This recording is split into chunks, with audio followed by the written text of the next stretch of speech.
Welcome to the Popcorn Talk Network. For the online broadcast network that features movie discussion, news, and interviews, press 1. Popcorn Talk. We talk movies. In a world where action movies are constantly exploding at the box office, our heroes take on the monumental task of dissecting and analyzing all aspects of action movies to truly understand what it takes to make a great action film. Ben Bateman, Andrew Ghai, in a Popcorn Talk Network exclusive. This is Action Movie Anatomy. Boom! Oh. What's up, everybody? Welcome to the show! Bam! Shocked our guests. They didn't know what was going on. We never tell our guests about the explosion. We refuse. They didn't even see it coming. Cool, all right. The show. I feel good. I feel good. I like it. This is Action Movie Anatomy on the Popcorn Talk Network, the online broadcast network dedicated to talking movies and all things movie-related. I'm your host, Ben Bateman. Listen to that music. Listen to that Under Siege theme music. That score, I'm surprised it did not win an Oscar. Yeah. That intense. Yeah, so this is Under Siege. This is our 55th episode or something? 44th episode. Close. Very close. We just skipped The Rock. We forgot about skipped The Rock. And we talk about action movies on the show, guys. Those action movies adhere to 4 basic rules. Aside from being made after 1981, the movies, the hero always plays by their own rules. The hero and the villain are always the smartest people, villains, beings, or things in the room. Yes. The movie is always driven by a police, military, political, or sometimes mercenary figure. Can I ask a question, guys? Sorry to interrupt. Why after 81? Is that just your own rule? That's a loose one. We'll probably break it at some point. Okay, It's just like the movies, they didn't start getting made in the way we really liked them. until after 81. Yeah, I agree with this. Okay, cool. I agree. And I think you got to go 80s or after. All right. Changes. Yeah. Perfect. Changes. Yeah. Okay. And lastly, there's at least one explosion. Today's movie, Under Siege, hits all those things directly on the head, and we are joined by 2 wonderful special guests today. Yeah. Thanks for having us, man. Where's the explosion for us? Mark, cue the explosion. Where's Cue the our explosion. We are Covino and Rich. Boom. Yay, nice. Covino and Rich. Thank you. So I'm Ben Bateman, and this is Covino and Rich, and this is Andrew Ghai, my co-host. Hey, what's up, everybody? Yeah. So welcome to the show, guys. These guys are celebrities. They're serious hosts. Yeah, right. Oh, thanks, man. Yeah, we do a talk show every day on Siriusxm. For how many years? For this is our 11th year. Jesus Christ, it's Yeah. beautiful. It's Oh. amazing. It is amazing. We're each other's longest running relationship. We've This is true. outlasted all the different women in our lives. It's true. It's true. It's unbelievable. But you know what? We vent it out, as you guys probably do all the time. You know, we fight and then we hug it out, and then it's over and forgotten. Of course. That's yeah. it. That's what friends do. Yeah, you gotta be friends to do this, because you're gonna get heated, and if it gets awkward, you're gonna build resentment. Then who knows what happens? Yeah, you right, know? right. Absolutely. Of course, it's a lot of time to spend with someone. It is absolutely. It really is a lot of time. Every to day. spend with Every someone. day I Oh my spend God, yeah. my time with him. Like, you guys tell the same jokes repeatedly, right? Every day. Oh, listen. I He's been know telling his jokes before he even says them. That's what happens. set him up You like an alley-oop. you know where the other person's going yeah, at all times. Absolutely. Yeah, totally get that. Totally get that, guys. So we're gonna cover Under Siege here today, and before we do, I should remind everybody, of course, to find us on iTunes. Check us out. Leave comments on the YouTube. We have a Twitter now. We're at AMA Podcast. You can find any one of us personally on Twitter. I'm Ben Bateman Media. At Covino and Rich. I am at Andrew Ghai. I'm at Covino and Rich. You guys don't have your personal. You know, Twitter? We do, but we use have that it. one. You know what? But that shit could get you in trouble. You know what I mean? Like, I don't need I that get that. hassle. I don't need dude. random girls hitting me up. Even though Remember me? Yeah, I don't need that. I mean, I'm here to promote the show for the most part. I don't want to spread it out. Spread it thin. Random girls hit you. What am I doing wrong? No, you know what I mean? Like, That's why I got a Twitter. yeah, exactly. No. not You don't taking need It can only get a taking guy in trouble. Right, yeah. We're gonna spend the next hour apprenticing under you guys. Oh, no. Take notes. Now, lastly, you guys have a brand new show here on Popcorn Talk, right? Thursday Night Live. So excited about it. Thursday Night Live has been so much fun. We'll be live tomorrow, 7 p.m. on the West, and just doing it, having fun, laid back. Yeah. You know, it's less structured. Not that our radio show's structured at all, because we kind of just wing it, to be honest. But it's really we're so We're unstructured. drinking, having fun. I mean, this Right. has been the best experience, so we're just happy to be part of it. It's Yeah. kind of like the man show for the Popcorn Talk Network, isn't it? Yeah. I'd Right. say that's accurate. It's Having a about good time. it's about getting the weekend started and getting everybody fired up for what's coming Right. out this weekend, and just just having fun, really. It's a shame our show's at 3 p.m. because we would probably be drinking also. Yeah, it's too early. It's too It early. doesn't matter if I have to drive home. Awesome. Well, that's great. And then, of course, I should remind everybody there's a brand new show that just launched, The Tomorrow Show. It is Kevin Undergaro, Roxy Stryer, Ashley Daniels, and Maria Menounos. It is, you can find it at thetomorrowshow.com. Yep. It's an awesome variety show. Yeah, it covers all kinds of fun stuff. It's one man's midlife crisis, and how he's handling it is the way it's described. Step one, get engaged. Yeah. I know. No, he's like, I'm like, what inspired you to do this? You know, he's like, Yeah. my midlife crisis. And I'm like, no, seriously? He's like, yeah, absolutely. I need to have fun. So yeah, congratulations to them. Yeah. That's awesome. Congrats to them. Absolutely. So yeah, let's do the show, guys. All right. This is Under Siege. I think we should probably just cue the trailer first. Yeah. It's not a great trailer. I'm sure it's an okay it's trailer. But have you noticed trailers back then? They're so underwhelming. Oh, absolutely. Some of them. Have you guys seen the Crimson Tide trailer recently? No, not recently. Mind-bending. Like, incredible. Oh God. Yeah, this is like we talk every week about the trailers. It's never good when you just cut to that in the beginning. It is the final voyage of America's mightiest battleship. Just the cook.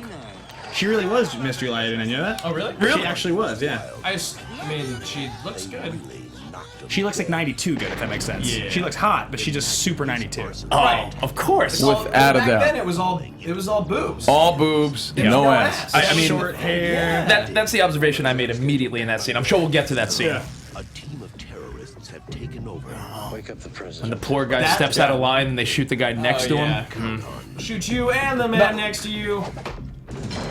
So sweet. You know who this really excites? I gotta say, my dad. Yeah, I should have told him that I was on the show. He would have loved it. So he loves Under Siege? He loves Steven Seagal. Yeah. You kidding me? From 1989 to 1993, who didn't? Yeah, right. I have to be honest. I have a confession to make. I don't want to interrupt the trailer though, but I'll explain in a second. I love that line. We gotta wake up the president. Wake up the president. I wrote that down in my notes. Yeah, me too. I wrote it down. It's like it's President's so good. always sleeping in crisis situations. He has to. No matter what time it is, you have to wake him up. Expert in martial arts, explosives, Tactics. weapons, and tactics. Yeah. Tactics. I love his grenades, like that he just puts No, on anything. you know what I love, guys, and I saw it in the trailer just now. How he crosses his arms when he's shooting. That's the master in tactics move. Yeah, of course, absolutely. You're more accurate if you're shooting across your body. Yeah. Oh, so I used to play guns a lot when I was a kid. Of course. with my buddies. That's Yeah, what right. everyone did. When you finally got the guns, like the airsoft ones that you could actually cock. Yeah. Yeah. When he cocks the gun with he pushes down the chamber. Yeah. Like as a kid, I was like, oh, that's how I'm gonna cock. Oh yeah. That's the only way. Pull back the back. Fuck that. I have a confession. Yeah, yeah. I got to tell you this because I'm the guy who would walk in and I'd see my dad there in his tighty whities. I'm like, what are you watching, Dad? And it was one of two things always. It was some sci-fi shit, right, Yeah. that I didn't care for. Right. Some sort of ancient aliens episode or something like that. Right. Or something Steven Seagal. So I always associated Steven Seagal with like, that's my dad's shit. And I never was a Steven Seagal guy. Now, Sure. don't get me wrong. Yeah. I watched or I've seen all of his movies because they were on all the time. yeah. But I was never really into him, and I never really sat down and invested time in watching Under Siege. So my that's a perspective today is coming from today's eyes. Today's eyes as a grown adult seeing it for the first time, It's which not a I good hope, movie. which I hope you find to be a unique perspective. It will be. I Right. gotta tell you this. First of all, Okay. you're on their show. Make sure they're okay with you dropping some curses here or there. Oh, did I already? This is not- We do not fucking care. Okay, all right, okay. great. I was gonna say because you're in satellite mode, you're in AfterBuzz popcorn talk mode. I want to make sure I think they're we're okay fine, with right? that. Okay, I think we just sometimes swear and sometimes you don't. I just want to make sure that Why are you trying to embarrass me? Well, what movie is this of Seagal? You were saying a few moments ago. Fifth movie, right? Fourth, I think, right? Okay. Now, Above the law, his hard fifth, to his kill. fifth. all right. Out for Mark justice, Mark Mark for for death. death, kill, Death, above the yeah. law. Let's applaud the titles though. All great titles. Amazing. Gotta give them that. Amazing. I tweeted it out last night. I was like, who, their first 4 movies in your career, if the names of those 4 movies are Above the Law, Hard to Kill, Marked for Death, Out for Justice, Under Siege is a giant letdown in title. Right. Yeah, we're missing a word. Like with the first 4 movies, you can write a sentence. Yeah. Like a legit sentence. Yeah. I start with Under the Siege. Yeah. Just to stick Under with the it. siege. or like Under Blood Siege or something like that. Yeah. There's great names. That's I don't know if you guys. Casey Ryback. It's fantastic. It's a great name. But Phenomenal hero go name. back in Seagal history. I know we're focusing on this movie, but You studied that in college, right? Yeah. So, the first one, So Above you the smoked Law. a lot of weed and watched less golf. I did. Nico Toscani was Above the Law. Then he was Mason Storm in Hard to that's Kill. a great name. Oh, Mark for Death is I'm drawing a blank now, but he's always had Right. solid cop or military guy names. This is a miss on our part because every now and then we do a top 5 segment on our show. You guys know about this. We should have ranked his 5 best character names. That would have been God. great. Mason Storm. All right, let's just stop. Turn this. Well, so here's a funny story. So when I was a teenager, I got really into hair metal. Accidentally, my older brother got me into it. He thought he was kidding. I took it deadly serious. Right. I changed my name. I had a couple names in middle school and high school. Tommy Guns was one of them. Oh, God. Benjamin Lawless. What do you mean you was changed your name? You told the teacher and everything? He called himself that only. Right. For 6 months now, I would sign all my papers that way in Really? school. Yeah, I went to alternative schools. I could get away with it. I was gonna say they let you do this shit. I'm Benny Lawless. So Wow. the fuck is Benny Lawless? It's Tommy Guns last week. That's who it is. Okay. Awesome. So true story. The other day, last weekend, I'm at Paley Fest and I'm interviewing Michael McKean from Better Call Saul. Right. Right. This is Spinal Tap. That's Richard right. Evans. Yeah. Of course. And I asked him first Was thing. he I was Lenny or Squiggy? He was Lenny, right? On Laverne and Shirley? I'm not sure. Yeah. Before his time. Yeah, well, so was Under Siege. No? So I said to him, I was like, all right, you're in Spinal Tap, and St. Hubbins is one of the great characters in like the pantheon of hair metal, right? Yeah. Absolutely. And I said to him, I was like, so when I was a teenager, I came up with some sweet names myself. I was like, did it take you guys a lot of time to come up with St. Hubbins and Nigel Tufnell? And he's like, no, we pretty much came up with them right off the bat. Right off the bat, he's a comic genius, that guy, for sure. He's something Yeah. real quick. I worked hard on mine, like really hard. I was telling him I wanted to be like, what about the name Terry Panther? What do you think about that name? Like, I just wanted to start running names. You should by him. stop talking to me. That's, Did your friends call you these names, or did you? Oh yeah. Yeah. I should show you some pictures. You guys would die laughing. But I can't imagine if I wanted my friends to start calling me a new name I randomly. don't even. Kenny. Yeah. Needless to say, Casey Ryback is a fantastic name. Oh, it's a great hero name. Yeah, it's totally badass. It's like a solid 9 just on that ranking. If you're ranking a hero, Agreed. You have to have a good name. So I think speaking of making up silly phrases and names, let's talk about action movie tagline, guys. Ooh. So game number 1. Action movie tagline. Game on. All right. All right. So this is the part of the show, guys. If you've been watching recently, you know it's newer. When we were kids, we would go to the video store, and you guys probably can relate to this. You would go to the video store and see Love the video store. bunch of VHS tapes. Right? What I miss is starting used to, starting block- in the A's. Yeah. Yeah. And then you walk around and get to the Z's. Like it was like a Oh, it took strategy. like an that- hour and a half. It's okay. And Yes. remember the Sit and look at the new remember releases. the adult movies were behind like a curtain or a Always. little like saloon doors. Be like a little corner. You of the like store. rock really slowly by Yeah. it.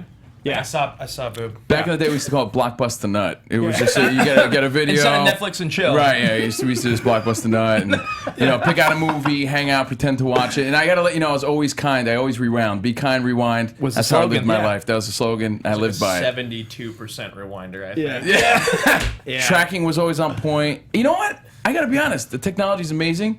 I do really miss those rituals. It was part of the night. Yeah. It was part of the night. The analogy would be how people miss. It's easy to download a song you like. Yeah. But the idea of going to the record store Yeah. and buying a CD or a completely. single. Check it out. I mean, that's why we came up with action movie tagline. Because you Yes. would read those You missed boxes that. and you'd see that saying like a slam bang action thriller. Yeah, like a non-stop adrenaline thrill ride. How can I miss out on a slam bang action thriller? I don't even know what that is. The incredible thing was, like, back in those days, we didn't have IMDb, so much of your peripheral knowledge about movies you'd never seen before literally just came from the picture on the cover, box yeah. and a couple lines. Like, the front of the box, I loved Busey as a kid, and all these Busey movies I never watched, but I remembered them when I started watching them. Be like, oh, Chrome Soldiers, I remember that box. And you'd be like, oh, totally surviving the game, I remember that box. Do you remember Yeah. the saloon doors you weren't? Yeah, I just said that. Yeah, You the said, you saloon- said yeah, I said that? the saloon I wasn't doors. listening. See, One that's of I the, don't listen. the most iconic is was it 18? What's the movie called where she's coming out of the Oh, Bo water? Derek, you mean? Yeah, Bo 10? Derek. 10. That's Yeah, what yeah. it is. 10, 18. Yeah. Yeah, 10. I still remember it was the first movie in dirty the comedy version of section. 10. Yeah, right. See, 18. I rented that one. For us, I remember the big movie at the time that came out when I'd go to the Blockbuster or the Hollywood Video. Yep. Barbed Wire. Yep. With Oh, yeah, Pam always. Anderson. She's sitting there like that was the this? one because Oh, you were yeah. like you knew you were gonna get some boob or something, and you were like, hey, can we rent Barbed Wire? Like, of course, that was the one. The ones that were rated PG-13 and R but had like naked people on them. So like we're talking like striptease, we're talking yeah. showgirls. Poison Ivy, possibly. I think there were some of those crappy movies. I didn't know there was boob in this movie because I watched it. This is all coincidence, by the way. It's, Yeah. it's funny you picked this movie this week because they featured it on AMC. Yeah. I don't know if you, yeah. Under no. Siege was on AMC I this watched week. it this whole week at work. Right. Season 1 and So 2. I'm like, okay, I knew I was coming on the show, and I was like, I got to do my homework because I've only seen bits and pieces. My dad would right. watch it. Sure. I gotta refresh my memory, and it was on AMC. DVR'd it, watched it, And I'll give you my whole opinion later and everything as we go on. But I missed the boob scenes. Yeah, I missed you all did. that. Yeah, you did. But And they're I saw him this morning on YouTube. Okay, so, good. yeah. Fantastic. So let's get into tagline. What we do is we make up our own tagline. So those silly lines that we read on boxes. Sometimes the ones we come up with are a little longer, just because it's more fun that way. And this, like the ones on the back of the boxes, would be longer too. Yeah. So we're gonna go one at a time here. This is your first action movie tagline experience, guys. So I think we'll start with you. I'll set you Covino. up. Are you really want to start with me? Okay. Yeah, we do. Now But again. What if you're so off? Hold on, I'm gonna hop in real quick here. I want you to still go first, but audience, I want you. Let's make this fun. Let's make this a game. Yeah. Let's do white against not white. Oh, yes, that's right. Okay, I like this. Okay. Brown guys, let's go. So brown side of the table or their side of the table, we got Covino and Drew Yeah. or Ben and Rich. I want Okay. you guys to tweet at AMA Podcast for every game that we play. I want you to decide who you think did better. Who was the best? It was the best. like Which side of this. the table? So All right. If we win, people not- are going to say we're Donald Trump. Now again. now again. Yeah. What happens if we lose? We can kept stay muting here, our right? mics when we were supposed to talk. Right. Remember, again, I'm watching this from today's perspective, not 1992 influential Oh, yeah. me All right, we get perspective. it. Go ahead. Let's hear All it. right. Do So not fuck this up for us. So much setup. Okay. Under siege, underacted, underwhelming. Kevin Undergarl gives it 2 thumbs down.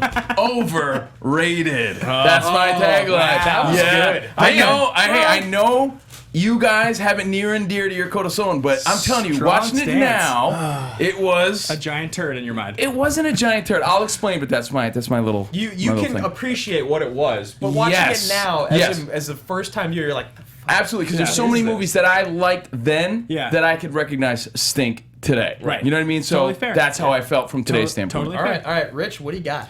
I got Under Siege. It's like if Guy Fieri knew karate and tried acting. That's good. He's Not a cook. bad. I feel It's like not bad. they're better than us.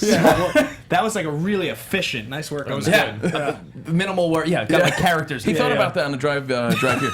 Yeah, right. I know. I almost gotten 3 wrecks writing mine. All right, Drew. A hard-to-kill ex-CIA agent who thinks he's above the law is determined to make Honolulu glow in the dark.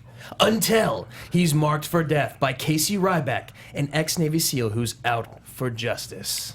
Very good. Oh, wow, the tie-ins. He used all 4 movie titles. All the movie titles. That's impressive. That's impressive. That was the slam dunk right there. I'll give him it. That was good. All right. That was good. That was it. He should drop that mic right now. Now, if he could. All of it. That's creative. Andrew, please Wait. Yeah, but wait. You got it, Mark. I will not. Way to go. Here we go. All right, Benjamin. A team of psychopaths have their hands on 16 nuclear missiles, with just a lowly cook standing in their way.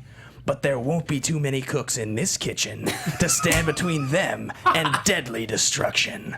From the writers of Pretty Woman and the producers of Pretty Woman comes Steven Seagal in the film nominated for multiple Academy Awards, Under Siege. Hold on. Bam! Look, this is your show and all, so I don't want to step out of line, but I call bullshit on that. That wouldn't even fit on the box. I know, It doesn't need to fit on the box. What? I didn't know that. A piece of paper stapled to the bottom. Taglines come in all shapes and I sizes. didn't know that. We stuck with one-liners. Yeah. They stuck with. They had wrote like nice a little. paragraph.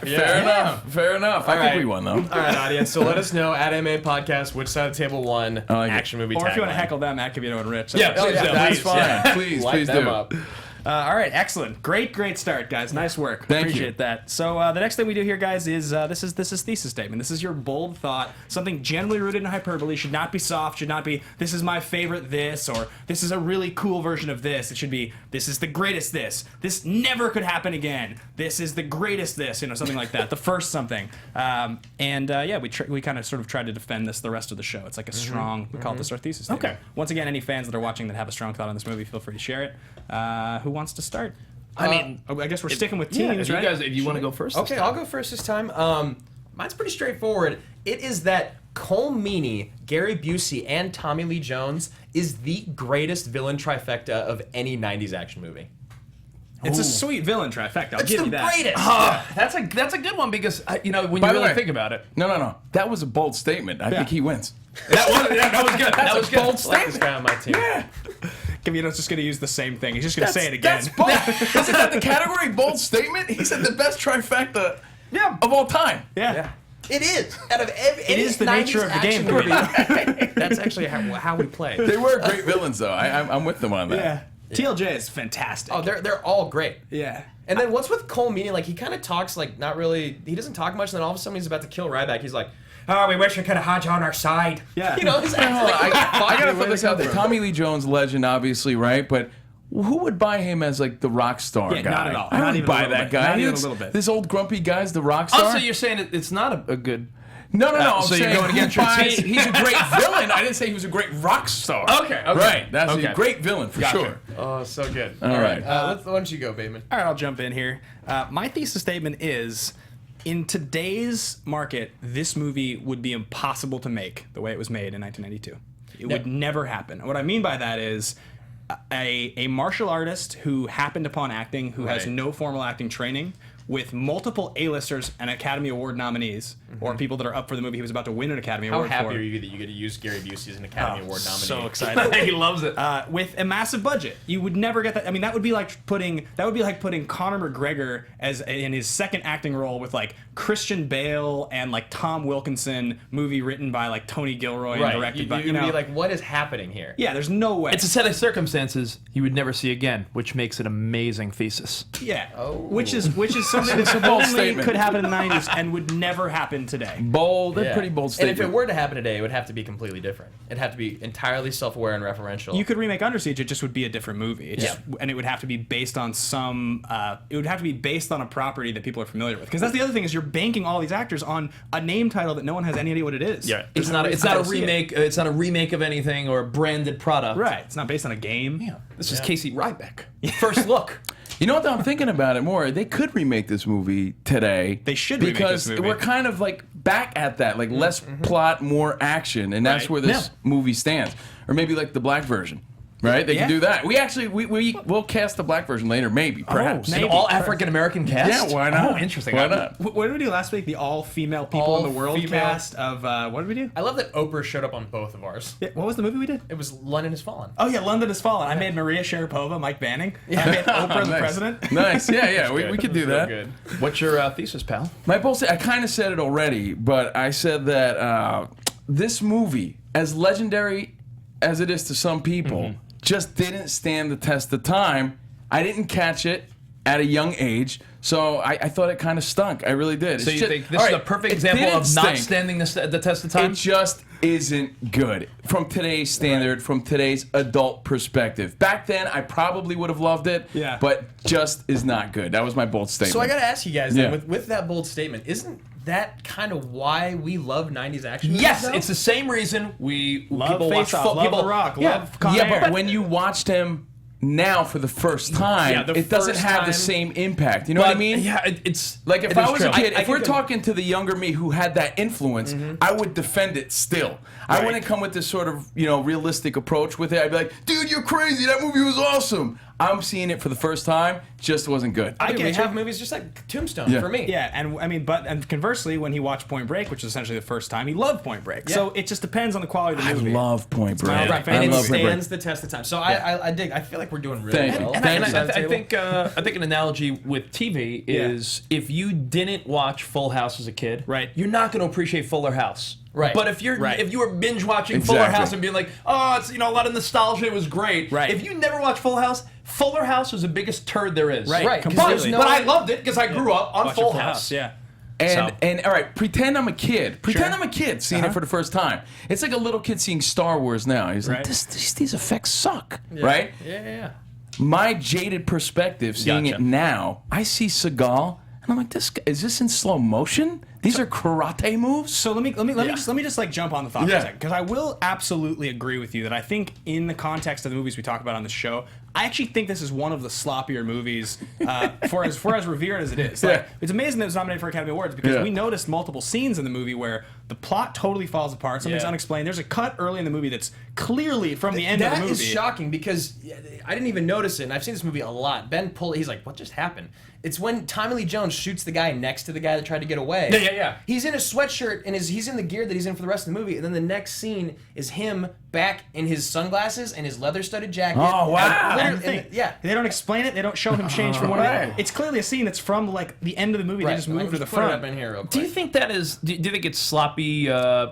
Is it sloppy by the what is it? The continuity director, or do you think it's just like, hey, this is a Seagal action movie, Right. leave it. Let's just put this That's in. what I'm saying. I don't know, man. This movie, like, there's, as you said, I think real martial arts in the 90s when they tried to actually execute them properly, because Right. he's accomplished. They look bad. Like, No they don't doubt. look as good as, like, Harrison No. Ford punches where it's like, Exactly. old guy hits I old love guy. the sweep kick to the throat chop. Yeah. It's just, okay, cool. His That was- movements that are was very. it. No, That but was think really of the innovative. choreography we're spoiled with now. Everyone from the Jet Lis to the Right. Jackie Chans of the world, Yeah. or Statham fighting. When you see this shit now, you're like, that's the fight scene. You have That's movies it. like Ong Bak and Ip Man and The Right. Raid. It's a whole. But again, at the time, that was the shit. I Right. can acknowledge that. When we covered yeah, Lethal yeah. Weapon, I mean, Right. the final fight between Mel Gibson and Gary Busey, Busey, you know, yeah. it's like Mel Gibson had trained with like 3 intense trainers, the Gracies. trains the had trained- Gracies, yeah. And like the fight is like so bad and sloppy. Is that in the front lawn in the rain? Yeah, Like, like the sprinklers or whatever? Like if you guys paid Ben and I $100 each to get blackout drunk and fight each other, it would look the exact same Yeah. as that fight. You know what I did like though? $200 I each. did like the score. You commented on the score. Yeah. I felt like the score is kept intense. everything intense, Yeah. but I felt like what I was watching didn't match the score. Well, there's a lot of. If you watch other Seagal movies, there's a lot of like dun dun dun dun dun. yeah. There's Right, a- Just right, right. 90s, 90s in yeah. general. He has All right. great suspense stingers. Okay. You got to get to Rich. All right, What here do we you go. got, I think this movie, my thesis, this movie, for anyone your age or a little older, if you're in your 20s, 30s, 40s, this movie is the perfect example of how we are aging and how long ago a Miss 1989 would be. Based Yeah, on the Jesus. style of her bikini, based on her look, based on Yeah. everything. This Her movie, hair, it made me realize what we thought was hot growing up. And when you guys, we're like 10 years older than you guys. So this Yeah. movie for us was early teen years. I was like 12 years old watching this Oh, yeah, movie. so seeing that, you, you're like, you were wow. you were a child. So this was when I saw Erica Laniak jumping out of that cake. That was like a teenage boner moment for me. Yeah. But now I'm like, By the way, it was the only cake in that scene. Because yeah, she got no had cakes. no No. So it was. You saw the complete emphasis on the huge Playboy boobs. Right. Yeah. The booty wasn't as important. The long thong. The thong that went up to the hips. Yeah. I thought this was a great example of a movie that dated our interest and taste in women. Yeah. Yeah. Totally. Makes It's you super, feel- super. I totally agree with you there. And you saw the guys. Remember, even in the helicopter, even in the they're trail, they're like, "Yeah, look at her, losing it." Miss Yeah. 1989." 1989. I was 1. yeah. And Yeah. as I said, 1 years old.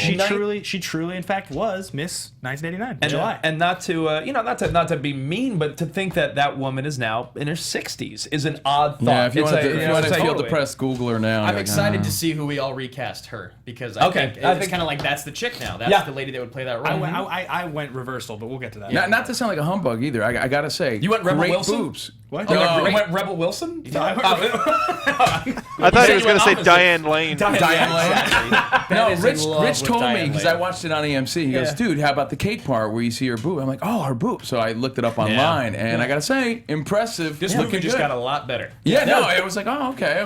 Well, that's It's like- the thing about movies like that, because I mean, when I watched this movie, I was probably like 8 or 9, Yeah. or 10 Yeah. maybe.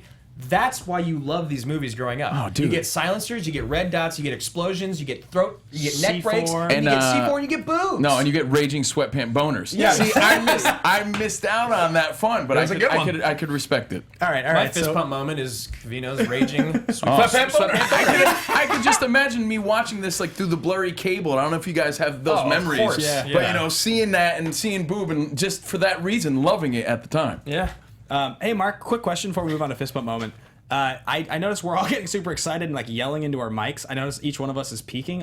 Should we adjust audio? Just No, so- you're good. I'm taking care of it. You got it? Okay. Yeah. Okay. Didn't want Let the to. man do his job. My job, damn it. Just a lot of excitement in the room. That's Yeah, all. that's what it is. Speaking of excitement, Bateman, what are we doing now? This is fist bump moment, guys. This is the part of the show. This is the part of the show where you're watching that movie and something happens at the movie and you kind of look around and you're like, "Are you seeing this right now? Are you watching this right now?" You get your roommate. You're like, "Get in here, get in here. I'm rewinding the scene. You need to watch this happen." It could be anything. It could be an explosion. It could be a one-liner. It could be a touching look between father and son. The credits rolling. Literally anything. Phone call between an MTA officer and his wife about bringing milk home. Yeah, amazing. Who wants to start? Name that movie. No, just kidding. Yeah, right? No, I will not talk about. Okay, Tanika? Is that who that was? What? Is that who commented on our Twitter? Yeah. Look, girlfriend, I'm so happy you like our show, but if you ever put Taking Your Pelham in front of Gladiator in anything, I will lose it. Yo, what's up, Tanika? Yo, what's up, girl? We love you. We're so happy you're watching the show. So we're gonna go through. We're gonna reveal our fist pump moments one at a time. Once again, let us know who won on what did we just do? Thesis statement. Thesis statement. Yeah. Yeah, at the Twitter AMA podcast. So I guess we'll start this time. Okay. For fist pump moment, I'm just gonna go first because mine's kind of particular. Okay. I love Gary Busey, guys. I just love Gary Busey. really Point does. Break's my favorite movie of all time, Fucking love him. and he has this quality when he talks.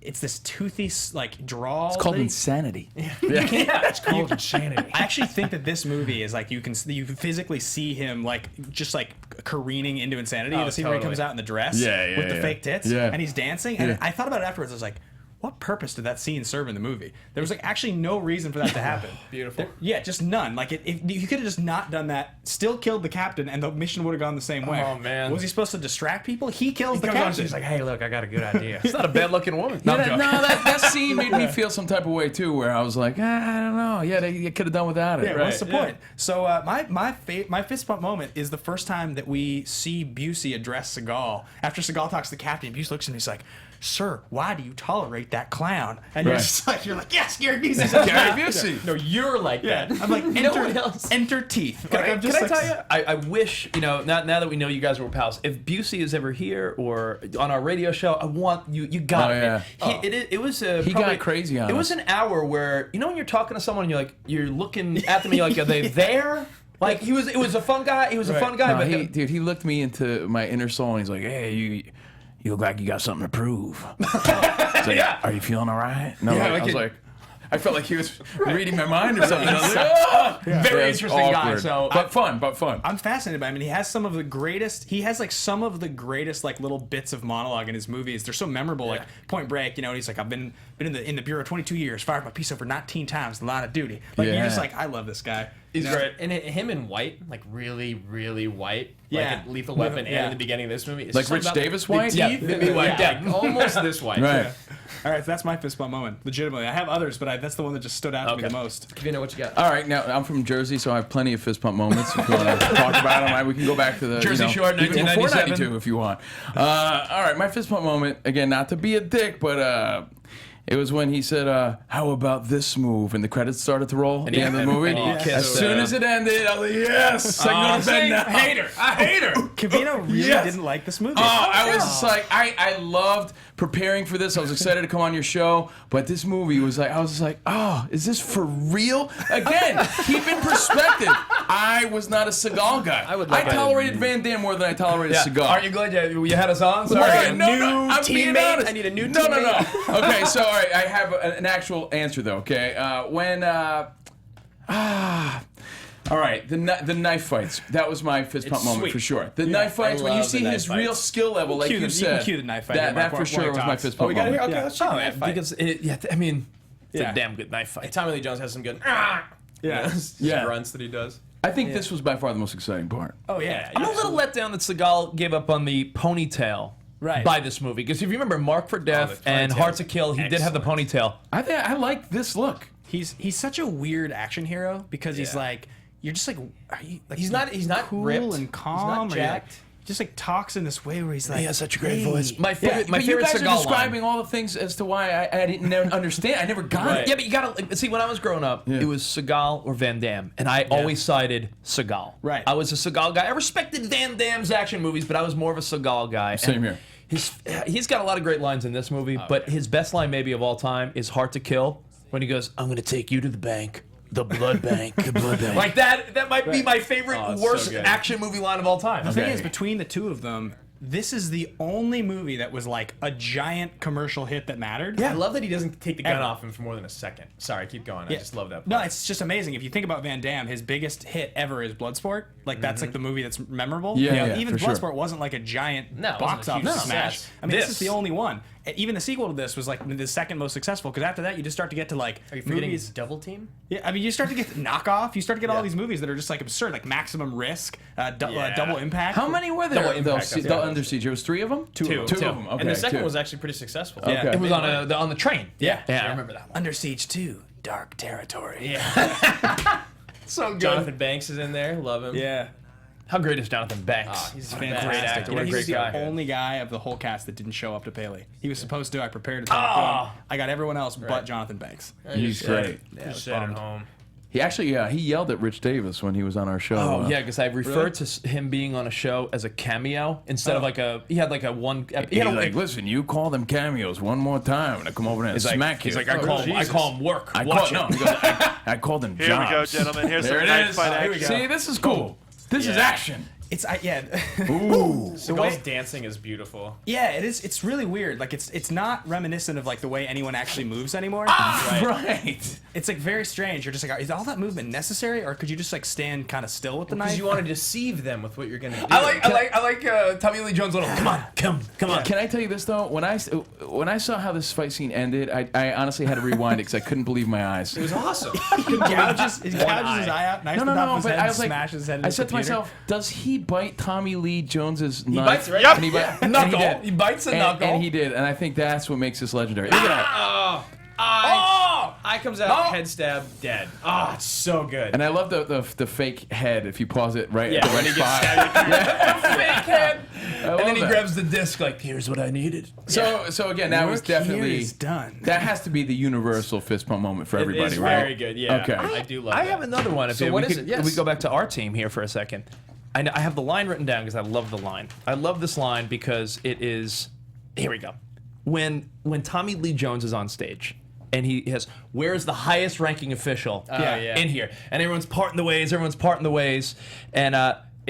goes, it's me, and it's Commander Grain, and he so slickly turns around, takes his gun, and goes, it's a pleasure meeting you, Commander Grain, and just shoots like, I just feel like the way he delivers the line, like, it's a pleasure meeting you, Commander Grain. Like, I just felt like that because then the movie from that point on. It's Movie's action. on. Yeah, That is the that when the setup hits the action. That made me say, oh, but it didn't make me. It didn't make me pump my fist. I had a moment after that happened, and all the guys start shooting machine guns at Tommy Lee, and he's just still on stage. Doesn't get tagged, and then all the guys that were shooting at him that had guns just stop shooting within like 2 minutes. They give up. Somehow, I guess they all die. Like the Busey's team was big enough or something. Yeah, they were the 4 caterers stopped the whole ship. 4 caterers. Yeah, I was like, aren't you all like Hold military on, personnel? not just 4 caterers, guys. You know why this all worked out, right? Why? 2 of them were Vatos Locos Forever from Blood In, Blood Out. Blood One In, of your Blood Out, yeah. Miklo and Tuco Salamanca, Yeah, Tuco, who was yeah, Chewy. yeah. He had 2 Vatos in his crew. So 2 accomplished gang members. 2 accomplished Vato Loco brown guys. 20 years later. Yeah, 2 brown guys. Who knew they would end up on a ship? I gotta be honest, that was the real cool connection for me because I was a big Blood In, Blood Out fan, Yeah, yeah. which is a perfect example of what I'm talking about. A movie that I loved then. Yeah, that is right. horrible Horrible now. now. Terrible. Like you can't even sit through it. Not good. But it was quotable and I loved it. Yeah, yeah. When I saw those guys in this movie, I was like, oh wow. These 2 guys became gang members 2 years later, or a year later, in another movie. So that was probably why they were able to take him down. It's weird that Tuco Salamanca, even like so long ago, his voice and delivery is identical to Tuco Salamanca. Like, Same. Well, it's weird because you hear him be so sweet, but then Yeah. you see that in Better Call Saul when he's Yeah. talking to his grandma. You go, Yeah. Because in Breaking Bad, he's just horrifying. Yeah. That's it. He's got one note and it's terrifying. yeah, terrifying. Yeah, he's great. All right, so my fist pump moment it ties directly to my thesis. Okay. And that's when they blow up the F-16 or whatever is flying by. Yeah. And it shows Cole Meany, Gary Busey, and Tommy Lee Jones drinking champagne like on the side of the boat celebrating. The music comes on. Yeah. When that happens, I'm just like, fuck yeah. Like, That's the movie. This That's is the ready. part. We're ready to go. Like, It starts playing Jimi Hendrix, right? Was it Voodoo Yes. Child? yeah, No, I yeah. believe so. Yeah. It was bow, Yeah. right? Yeah. Yeah, it's one of those I classic think it uses, classic early '90s uses of Jimi Hendrix, where it was like, at that point, it had become just barely classic rock. But the generation of people watching Under Siege in theaters were like, "Oh yeah, this movie was my jam in my 20s." And now this is. But now, if you were to put that song like into a movie, it's like, oh yeah, this is like really old. This is like Jimi Hendrix. Yeah, didn't Hulk Hogan use that with the NWO? Remember when you were really? a kid? New World Hulk Order? Hogan used the Jimi Hendrix Voodoo Child. It's a good song, man. Yeah, it's good. Guys, I'm sorry to interrupt. If you don't know, Rich will find any way or any possible conversation. Any way to bring Hulk Hogan into any conversation. That's not true. And That is not- Alf is bound to Alf be was a brought great up, show too. in the 80s. It's not true, but if you guys want to talk about Rocky 3, I can talk about Rocky 3. that's One of the now greatest. we're talking. One of the greatest. Now we're talking. A conversation for another day. Yes. Another conversation Can for we have a another rain day. date, guys? Let's Is, do that is, again. We'll do it. ranking the Rockies in All order, right. because I don't know if anyone could agree on that. Yeah, we had the Rocky 4 episode. We had Jason Smith from Fox Sports on for, Yeah. and he's a huge Rocky fan. We ranked the Yeah. songs in Rocky 4. Yeah, that was Hearts good. on Bring us Fire, back, no please, easy for that. Yes, for sure. Round table so for that good. one. So let's get a little bit into production, guys. Just Yeah, we should general- probably skim through this a little bit. Yeah, there's too many games to play. But as we mentioned, so this was Seagal's 5th movie. So the 4 titles: Out for Justice, Marked for Death, Hard to Kill, and Above the Law. God, if you could use all 4 of those in oh wait, I did. Yeah. That's right, you did. I believe Above the Law is also directed by Andrew Davis, the director. That's, I think, how he met Seagal, unless it's Hard to Kill. But I'm fairly certain it is. It's in here in this mountain of information. Yeah, you could just keep talking. I'll find I'm it. fairly sure it's Above the Law is where he met Steven Seagal. So this is kind of Seagal's peak in a lot of ways. Like he did. Yeah, Above the Law. Yeah, I mean, he's an Aikidoist. That was his claim to fame, which is funny because my dad does Aikido. He is now a 5th Dan black belt. Wow. Yeah. Wait a second, dude. Is your dad Steven Seagal? Is that? I'm so sorry. I didn't mean. I take it all back. He loves the movie. I love Seagal. I'm just kidding. Dude, And my Glenn dad is is a 5th degree black belt Yeah. in Aikido. That's Yeah. awesome. Bateman's one of his other fake names. It's actually Ben Yeah, Seagal. Ben Seagal would be a good name. That'd be a cool Go one. with it. Go with it. Yeah, like and so my dad the other day when I was like, oh, we're doing Under Siege this week, he was like, oh yeah, it's like when Seagal was still in shape, or had he become a whale yet? Right. And I was like, but like my dad knows about Seagal because like the story with Seagal was, and this is like just in the Aikido community they talk about this, because he's like the highest ranking. He's the greatest. Aikidoist to ever he's like like a be grandmaster. a guy in just the highest ranking guy to ever be like a movie star. Yeah. And he was like, but he married into a family or somehow like. It was one of those like sort of backwoods deals where he got like promoted pretty quickly because he was famous or he was involved. Like I'm off record here, so Seagal don't kill me, but like Right. Yeah. something like that is what I heard. You And will so, break your neck when you leave this room. yeah, I know, right? He's gonna be waiting outside. Steven Seagal, lawman, waiting for I'm me. gonna take you to the kitchen. The blood kitchen. But like he peaked in '92, which is fascinating because like, I mean, his first movie was only in '88. Yeah. So like by the time '92 happened, like he was, he did Under Siege 2, but I think that was his next movie. I think it was like 3 years later. He did. Yeah. I don't think there's any movie I between the two. can't name a movie between Under Siege 2 and The Expendables that he's been in. There was a I know movie. 2 of them? There was a movie he was with Alaskans, and he was like, it was about like saving. Oh no, you're thinking of Dances with Wolves. No, I'm telling you, there was a movie where Seagal is like, Mystery Alaska? he's not like, in that. no, he's wearing like some. Can you picture like a brown suede coat, and he's like saving Native Americans from.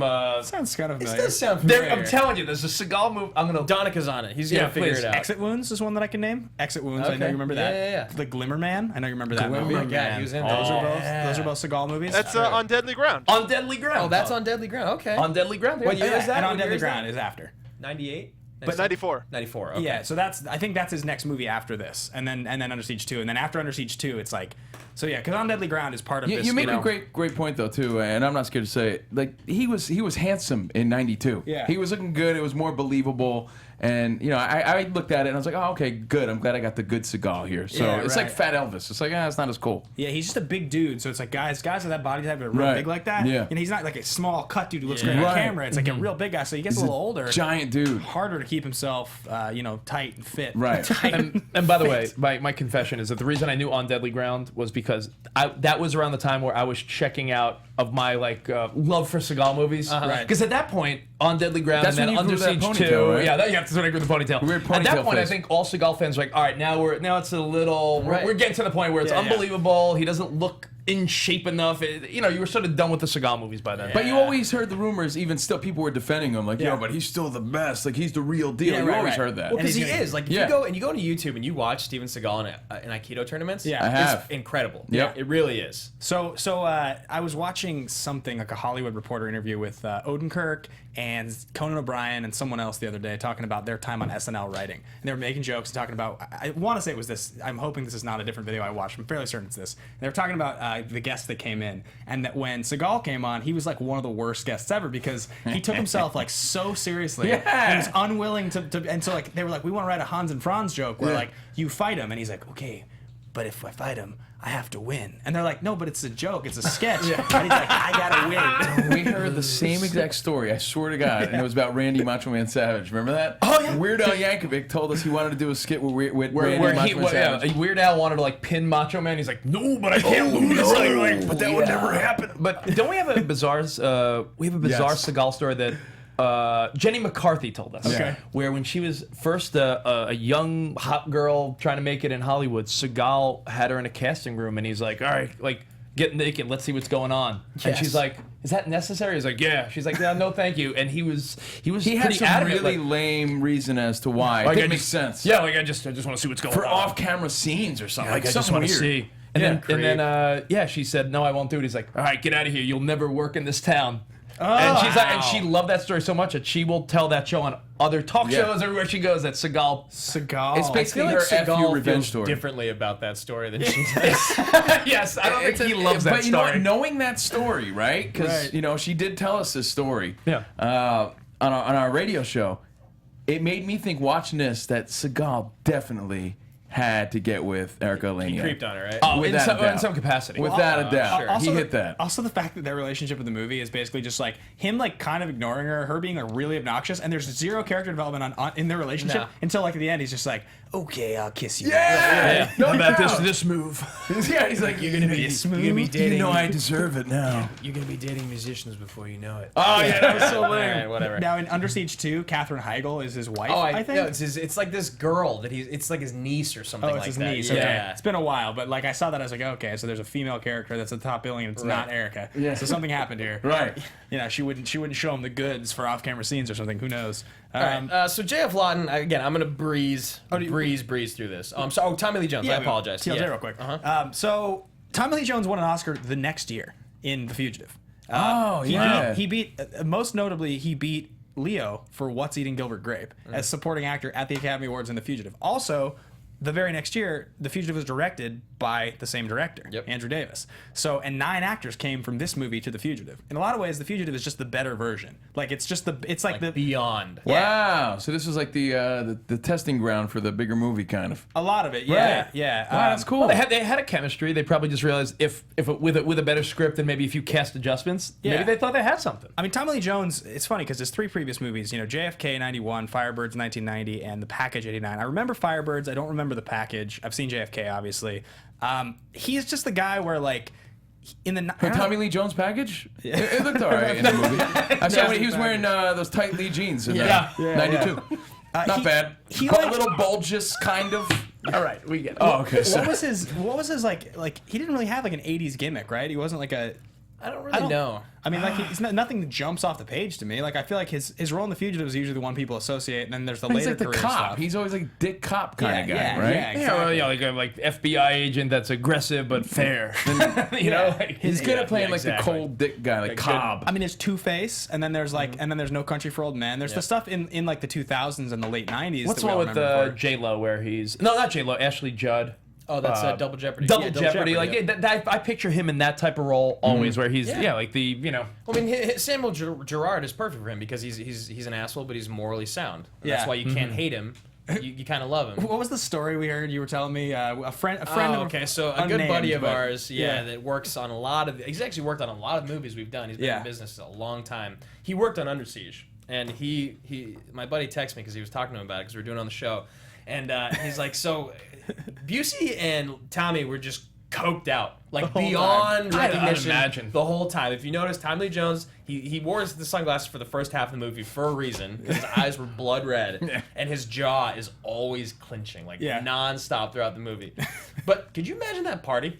Yeah. Tommy Lee Jones and Busey? Oh my Are God. you kidding me? And Busey had already gone through the motorcycle accident at this Yeah. point, so he had already had the brain damage. He was already like I said, careening. He was. I mean, and actually, I was surprised to see that this is 92 because he looks fatter in Point Break. He looks like he actually lost a little weight for this role. But when we Oh were yeah, doing, that's right. I'm picturing Point Break when he jumps up on the Yeah. desk. And Yeah, he's when we were- big. Yeah. Because when we did Lethal Weapon, it was that he had gotten fat, he had gained all this weight. A lot of people hadn't seen him in a long time, so he did Lethal Weapon. Everybody's like, "Oh, he got in shape. He's back on the scene." And he's like, "I didn't even have to. I had to audition for the role." Hold on, think about this. This movie has, I mean, in the lead characters, 2 Academy Award winners. Yeah, Tommy yeah. Lee Jones. They made that point. No, but Are you Busey not too. listening? No, but No, Busey Busey forgot. won. Busey was He didn't nominated. Busey won for Buddy Holly. Lost. 70. He lost? Yeah. God damn it, he should have won! Yeah, right? You're telling me, man. And This is really pissing me off. he like it was like the high Wait point, a second. and then like Are we sure about this? I'm 100%. Yeah, Ben's 100%. And then the next time he did like a notable movie that was like a relevant movie was I want to say 83, and it was Big Wednesday, the John Milius movie, the surfing movie. And then it's like after that, it just starts to really go downhill. Like I thought he won. he was supposed to be like the guy. So I got a fan here. I think let me pull this up since I'm blind as hell. Oh, God. Raul Montero. Yeah. He says, "Is Seagal the previous generation's Gerard Butler?" Oh, And it's so interesting because we keep talking about Gerard Butler because we did Olympus and London Has Fallen in the last month, right.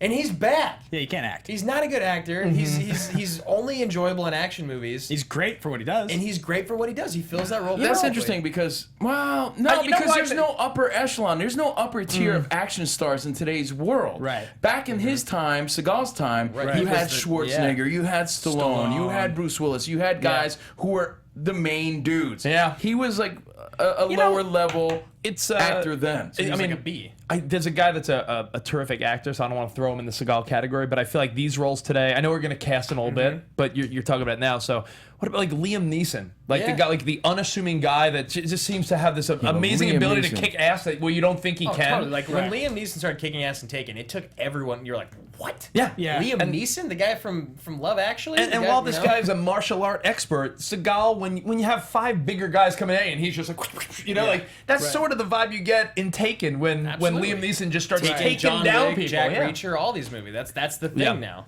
John Wick. Good stuff. Yeah, Like- John Wick's great. It's a good question. I think, I don't think like we don't live in the same world we used to. It was like there was like the general reaction because a lot of those Schwarzenegger and Stallone movies we forget was the early mid '80s. So like by Right. the time a lot of like the Willises, Die Hard is the late '80s. So it was like the everyman hero, which was like the Die Hard trope that sort of developed into the '90s. It was trying to coexist with the Schwarzeneggers and the Stallones and the Chuck Norrises and all those guys, the big muscle guys, Stallone or Seagal, Van Damme. And then also like the guys who could actually act that you would put in movies. Right. And at a certain point, it crossed over into like, okay, the action genre is now going to be a straight-to-video genre. And then it sort of has gotten revived with like the Furious movies. a Yeah, little the Furious bit. movies. You got to remember like the Transporter, Crank, like those are like '90s throwaway action movies. Yeah. you know. Yeah, totally.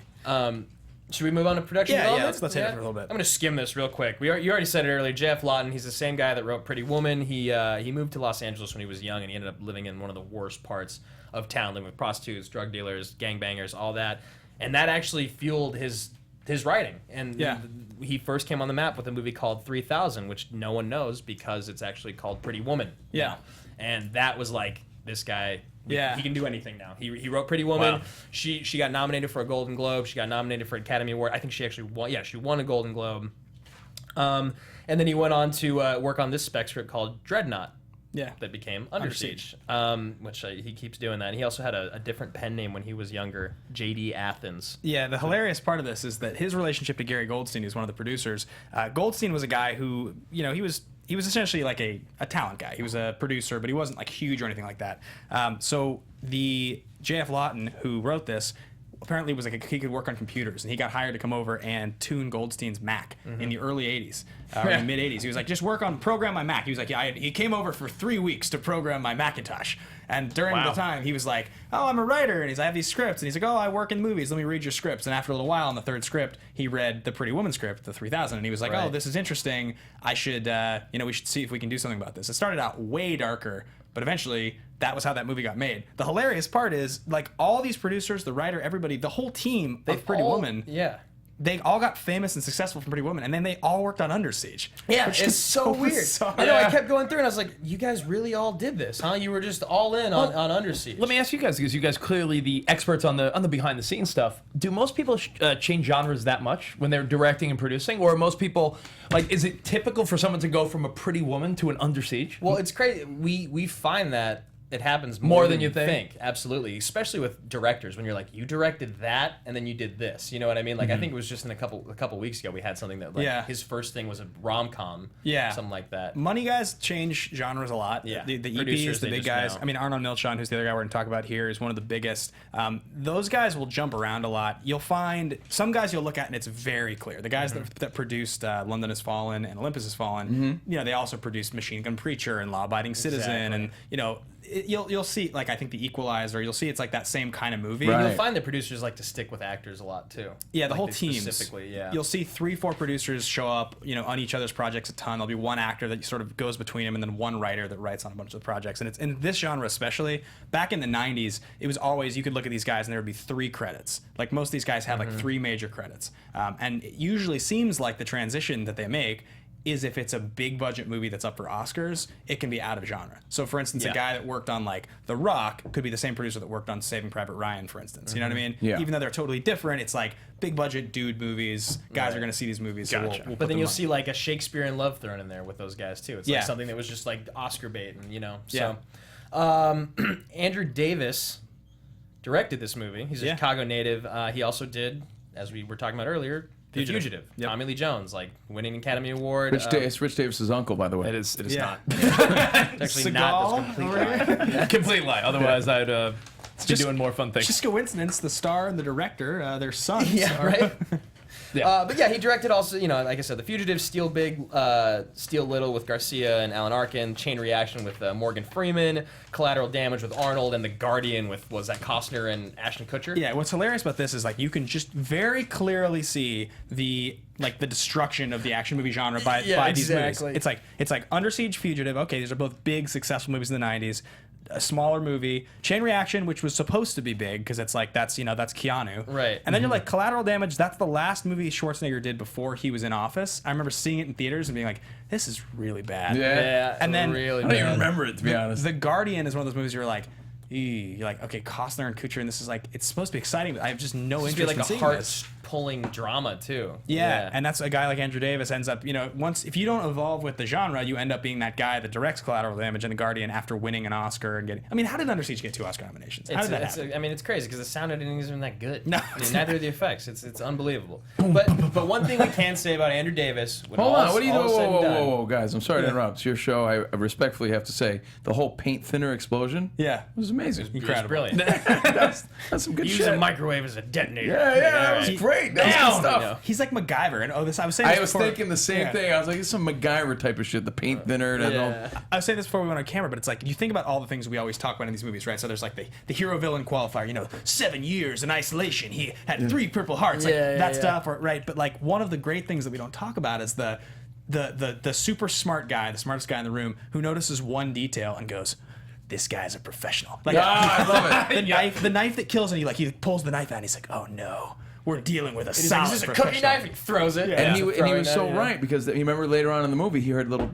Yeah. She's like, "What's that?" And he's like, "Morse code." Yeah. Yeah. Then he has a welding uniform on in the very next cut. He's welding shit. Sloppiest movie in that. Yeah, Really, They just didn't care. This is amazing. So I respect that. I was like, wow. That Seagal. is a great point, though. They were always saying, must be it. He's a SEAL. Navy Yeah. SEAL. He's a SEAL team. He's from SEAL team. SEAL. Well, I didn't have access to the captain's personal files. Yeah. Expert in tactics, weapons. It's funny every time they do point out bad guys or the good guy who is who they don't know who it is yet, and maybe Right. they get a glimpse of a tattoo. Yeah. And there'll be random glimpses of like a former military Right, like tattoo. Semper Fi. Yeah, it's like I could say it. Yeah, they'll have like blurry footage and they'll try to zoom in and be like, I think tattoo. Yeah, Oh no. we're in trouble. Yeah. It's so true. I mean, I was even thinking the scene in the control room scene when they get him on the phone the first time, and it's literally the scene from Die Hard. It's the scene from Olympus Has Fallen where it's a couple words from the guy inside, and it goes, wait, how do we know we can trust this guy? And he says, This is Casey Ryback. he's the best there is. Of course we can trust him. him. Okay, we'll give him a shot. That's Mike Banning. That was great. Yeah, it's so true. But How did we know? That is just so true. You're so right. They always do that. And when I was watching it last night, I was sitting there and I was watching with someone who's 24 and she'd never watched 90s action movies. And she was just like, why do you like this? Yeah. I'm like, you don't understand. And then when that moment happened, I was like, yes, this is perfect. This is why. She's like, what are you talking about? I'm like, they always do that in movies like this. The unsuccessful rescue mission. Oh, and then I was like, Yeah. every single one of these movies, a team of SEAls or Marines or Green Berets get sent in and get destroyed. That's like, it has to happen. Because Ryback's on his own. Ryback's on One his man against the world. Yeah. Anyway, so Casey Ryback, I wish we had him on this mission. let's talk Art on Milchan real quick. So Arnold Milchan, this is insane. In the mid '80s, he was a key member of the Israeli Secret Service. There's a whole book written about him apparently. We've talked about him before on the show, haven't Yeah, we? so he produced Man on Fire and the original Man on Fire, but he's produced like 130 movies. He's super prolific. He was involved in the like espionage, purchasing, and selling of nuclear triggers, Right. For the Israeli government. Apparently, there was like a whole article written about this in 2010 that got tons of publicity. He was like the real deal, totally legit, totally like Secret Service, like Black Ops dude. Again, I'm throwing around terms loosely here, so don't quote me on this. Shadow Company. Shadow Company. But like, that's his story. And so then he goes on to produce all these movies. I mean, tons and tons of movies. And he's still doing it. He produced The Big Short and The Revenant. Right. Both of them. Wow. Yeah. Two of the best picture nominees this that's year. one of I'll be those- honest, to be relevant in '92 and still now. Yeah. I mean, a lot of people, some people dip away probably voluntarily What's to his let name alone again? be still involved. Arnon Milchan. Even I'm people gonna, like I'm gonna Facebook request him. He also produced Pretty Woman. even people like Bruckheimer, they Yeah. have slid just a little bit. Yeah. You know what I mean? Like Yeah. he definitely evolved with the time with Pirates and all that. But like it's guys like this, guys like Bruce Berman. We talk about that they just live on forever as Yeah. producers. They know exactly what's gonna sell from the fucking 70s to 2016. Yeah, It's beautiful. So lastly, Goldstein he had a small success in like the mid '90s with these movies, but he ended up not doing much after the Mothman Prophecies in 2002. And then Steven Ruther, who's the last credited producer here. There's always like 11 or 12 credited guys, but we Right. cover like the top 4. Ruther was big in the '70s. He worked at William Morris in the mailroom, and he got super adept at figuring out Canadian tax structure to work on films, which is how he got his Wow. position. He launched a couple companies, was the VP of a couple different companies, ended up working on Dirty Dancing, Pretty Woman, The Client, Face Off, Rainmaker, Sweet November. So he had a strong career. He passed away in 2010. So Rest in peace, brother. yeah, legitimate guy, big projects, but ultimately it really is Arnold Milchan's the name here that matters. Right. So we're gonna get into critical and box office and all that good stuff. So Warner Brothers made this movie, they were the studio that produced it in October of 1992. It cost $35 million to make, and it ended up grossing $83 million domestic and $73 worldwide to make a total of $156 million on this movie. Yeah, but I In mean, that's why 92. people can say what they want, and I'm that guy today about Steven Seagal. Yeah, I right. mean, the guy made money. Yeah, he was they, the man. they delivered him, Tommy Lee For sure. Jones, Busey. Was this rated PG-13 or R? R. There's a throat rip and boobs, man. Yeah. Yeah, I was There's going to a- try to an boom. eye gouge. That is true. I was going to say, because this is right around my 13th birthday, so I'm wondering if I went on my own. Because I remember seeing this in the theater.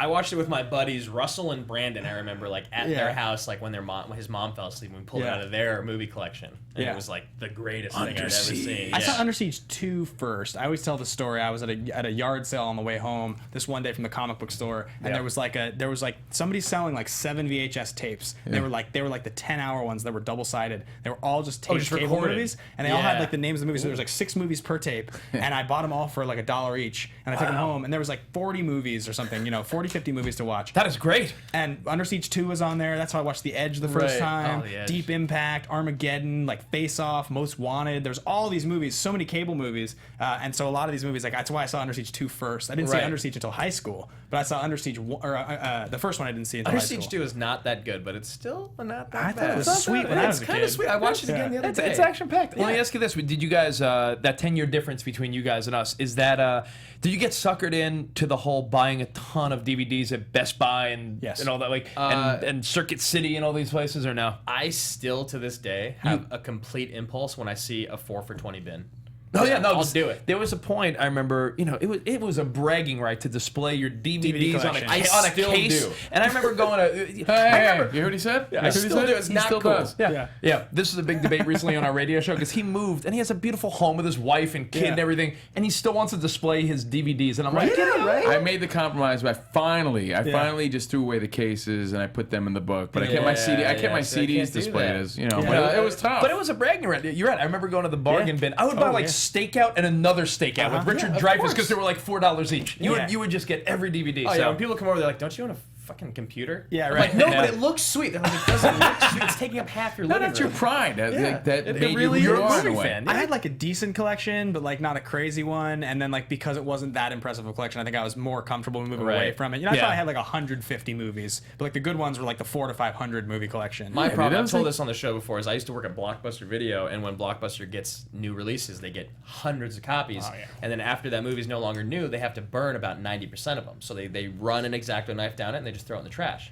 So if you work there, all the movies, you just go and you just pull whichever ones you want. So I literally got hundreds of movies from Blockbuster, and I ended up getting rid of a lot of them because I got a lot of bad movies. Yeah. Well, that's where my collection came from. I bought like the Tremors 4-pack at one point. I have that still. So good. So talking about just like the box office on this really quickly, as you said, $155.3 million worldwide, and that's a 92, which is a very impressive figure for back then. It opened at $15 million. you Yeah. know? Now, Under Siege 2 made $104 million worldwide. Wow. So I mean, it's still even a few years later. His second highest grossing film was actually Executive Decision. So we got this pulled up here. Yeah. Donica's got it up there. I can't really see it that well. No, can we talk? Executive Decision, he was only in for a few moments, if Yeah. you remember. Remember he tried to like pull the planes together? Right. And that was the most absurd Steven Seagal what are moment you of all talking about? time. That's he believable. he was in between, I believe, two planes, and he tried to pull them together. Yeah. I mean, I can see that. Yeah, you can see that, right? It's a real thing. Did it work?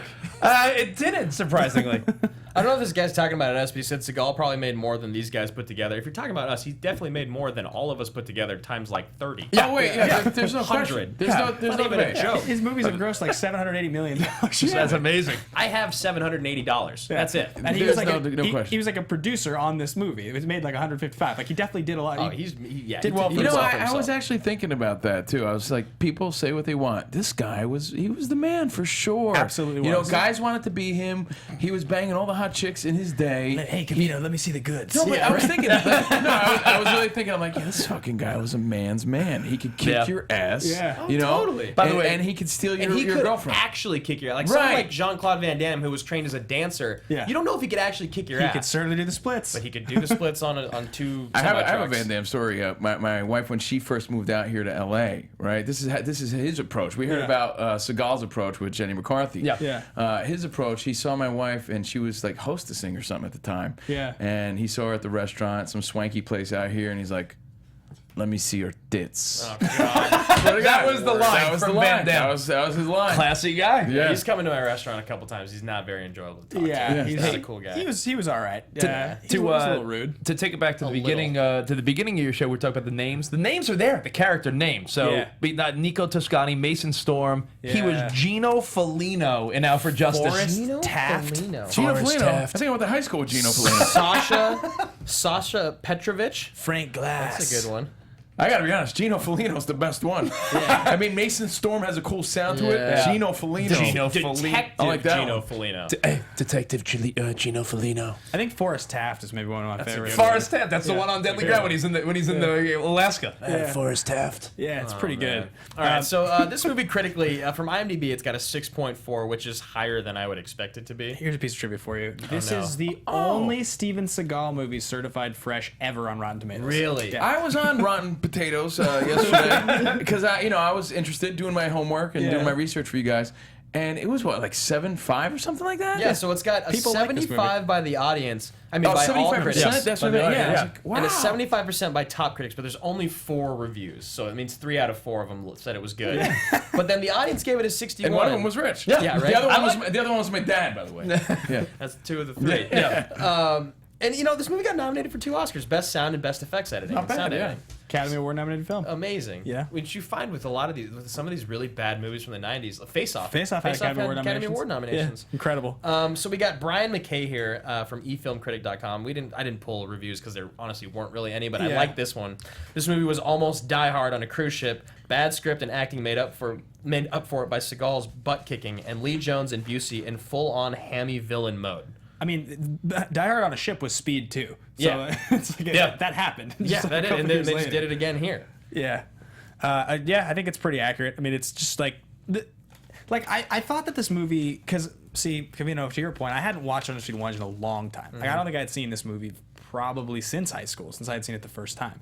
And I remember in those days, I didn't really understand like this genre correctly. Like I didn't understand that this wasn't going to be a good movie. This was going to be an awesome movie. Right. At best, it would be awesome. The more awesome it was, the more I'd like it. And Seagal was awesome. He wasn't terrible. Yeah, right. It was different. That was the point. And when I watched it again this time, I was just like, some of these movies have aged badly because like they were poorly made, poorly acted. Some have aged badly because they're just absurd, and some just weren't good to begin with. Right. This movie just felt really sloppy. That was like if I was going to write a critical review of it, it was just like, I don't understand how you could spend so much money on a movie. You could have like such accomplished actors in it, and something like that editing thing would happen. Right. Even if it was intentional, it made no sense. Like a lot of the things in the movie, just like when it started to get into the action sequences and they were running around, I was like, are they on the same ship still? Like, is Yeah, that Busey happens a lot. When the action scenes, you're just like, you could shoot every single one of these out of order in a different place, and no one would know. They probably did. Yeah, it made very little sense to me. Mm-hmm. So that would be, I mean, from an actual critical standpoint, I think that this movie has aged very poorly relative to some of the others. Yeah. And that's the thing is we always talk about like movie star comedy, movie star charisma. Seagal has his thing, but he doesn't have that because he can't. He's not really like memorable in the way. I don't enjoy him, Yeah. but I love him. Yeah, You yeah. know what I mean? Yeah. Like, Yeah, it's no, that's so a good point. hard to explain. Yeah, you know, I'm surprised his persona doesn't live the same way that a Chuck Norris does, though. You know what I mean? Right. Because it's almost like should. hilarious to love him on that level. Right. You know what I mean? Like, fucking Seagal's a legend. I think some And people he kind of is. do. Yeah, They yeah. know Some he people do, should. but not enough. You know, all You know what I mean? the Chuck Norris jokes could very be well have been Seagal. Seagal jokes if Yeah, someone right. came up with that Yeah, first. no, the Chuck Norris joke thing was the greatest thing that's ever happened in his career. That and Walker, Texas Ranger. Yeah, totally. But you All can right. see that maybe it's just not his time. Maybe Yeah. a few years from now, Who knows? Yeah, he becomes that legend. He'll trim down. I mean, I also think Steven Seagal, Lawman, didn't do him any favors. Right, Like, I think right, that was that's just true. kind of like, what are you doing? Actual Right. cop. Are you trying to be a cop? But I you're Steven know. Seagal. I don't understand this. I know. I loved the few episodes that I saw that when people get arrested and they Yeah. like, "Is that Steven Seagal? Yeah. Steven Seagal arrested me right now!" Like they'd be freaking But out. do you think? I mean, you guys know this way more than we do from analyzing films. Do you think it would just take one credible, crazy, like Tarantino type Exactly. to That's- put Seagal in a movie, Yeah. and all of a sudden he's relevant in a weird way? We talk about again? that all the Like time. remember, like Don Johnson showed up in. Or like what he did for Travolta. Yeah, like Yeah, Travolta, there's certain actors that come, like what is it? Don Johnson was on Eastbound and Down. He was in Machete. He also, he also shows up in Django. And Django, Yeah. and it just Don Johnson. Not that he's a bad actor, but all it takes he's is a couple. forgotten. It takes Yeah. a couple relevant, cool guys to Yeah. put someone back in the mix. We talk about the Tarantino effect a lot. Always, Yeah. because it's so real, and it just happened to Kurt Russell. Yeah. in Hateful Eight. Oh yeah. You know? can. It's like we talk about the number one actor that needs Tarantino is Nick Cage. Like Nick Cage. hands down. Like he's clearly has the talent still. He's just way off the reservation. You put Nick Cage as the star in an awesome Tarantino movie. Like as the bad guy or something in an awesome. Oh, like a Tarantino twist, movie. like Nick And Cage, he's like the good. most twisted version of Yeah. Nick Cage is the bad guy. That would be great. he could like win an Oscar. I wouldn't even be Oh, surprised. I would be so happy. Yeah. yeah. I love Nick Cage. Yeah. I'm a Cage guy. We do for too, sure. man. Yeah. Don't worry. We've covered all but the only one that's left is The Rock, which is episode 50 of this show. That's Yeah. going to be in like 5 weeks. We're doing The Rock. Yeah, that's really like exciting. because that's You've like covered Raising Arizona. no, but of the trifecta. Of the trifecta. We hit Con Air and Face Off. So let's get into favorite line, guys. Once Do it. again, it's going to be us versus you fellows. You gents. All right, you lovely tax-paying gentlemen. Right. That's right. Yes. This is your favorite line of the movie. It's pretty self-explanatory. If you're watching the show and you're enjoying it, tweet in. Let us know what you think your favorite line is, or leave it in the comments. Let's get down to it. So I have a few of them. Maybe I'll go last. I'll go last then. So All let's start. All with- right, let's cool. start with Covino. Without having any previous exposure to the movie, I think the one I'm going to deliver is probably the most classic yeah, one from the movie. there's an obvious and one. and it stood out. Yeah, it was clearly on like that has to be Right. because this is kind of like my fist pump moment, Yeah. but I think it's the best line when he's with Erica Laniak and she goes, "So are you special forces or something?" Yeah. He says, "No, I'm just a cook. A cook." Just a lowly cook. Yeah, classic. And commercial. And then, yes. Oh, yeah, Because I was watching on AMC. Yeah, yeah. But now Rich and I were debating. Is it lonely cook or lowly? Lowly. Oh, so it is lowly. I was like, Lowly. it could be either. Really. lowly? And I'm like, that has to be the line. Yeah. That was I'm gonna take you to the bank, the blood bank. That was the that line, right? So that's definitely the one. Even from today's Yeah. fresh perspective, that's the one that stood good out. line. It's a good line. Yeah, it People is. always, It is. people always reference that one. After you, sir. All right, so what I went with is just, even though in context the line makes sense, but out of context it's the funniest line in the movie to me, is where Ryback, they're discussing Ryback in the control room. And like, how do you know we can trust him? And he goes, Ryback's the best there is. He's a warrior. When he got back from Panama, he hit his commanding officer in the face. And you're okay. I remember the explanation of me being like, yeah, he's we can trust him. And he's like, he got demoted, and the captain took him on his ship to live out his 20. And you're like, but if you just clip the last part of it, it's like, Right. he's a warrior. He hit his CO in the face, man. He's a What warrior. about the Busey line where they take over the bridge and he's like, "You've done an excellent job up to this point, but you are now relieved of your duties." Yeah, like, what? Like, why are you saying this? Why do we care? Like Yeah. one guy we've never seen before, Busey's line that it's definitely dubbed over. Like Yeah. it's just the worst. Okay, so I'm gonna go into mine. Okay, first of all, have you guys noticed the kimchi references in this? Yeah. It's because I'm Korean, but she's like, they come like, you're in deep kimchi, buddy. The fuck does that mean? Because people think kimchi smells like shit. Nah, really? Is that what it is? Oh, Is that okay. what the reference is? I think so. Okay, I mean, that makes more sense than anything else. isn't like you always didn't you say like there's Oh, kimchi smells horrible. didn't you say like there's like in like Yeah, traditional in Korean there's, almost like, all traditional Korean households, there is a fridge and freezer out in the garage that holds all your Korean food, and on the inside is everything else. right because it kimchi is smells. notorious for the smell, right?